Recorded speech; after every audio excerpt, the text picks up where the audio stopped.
Dun, dun, dun. I've finished week 3, and yes, it's all still in. Amy just said, oh, it's nice you keep it in your box. Yes, here is my Ubuntu box. I just said, actually, the dogs are fascinated by this box. I leave it on the floor next to me and they keep coming up and trying to show them one time and come back and find the yarn all over the house. But yes, look, done up to week 3. So how gorgeous is this?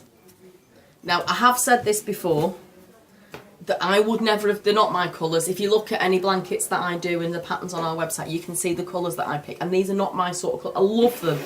It's so fresh and looks so different to how I envisage them looking together, I think. But yeah, look at these. It's such, you know that I love Dedri's patterns because when I did Sophie's Universe, I was absolutely hooked on it. And I am exactly the same with this one. Look at these. So this is up to week 3, so this forms the centre of the blanket.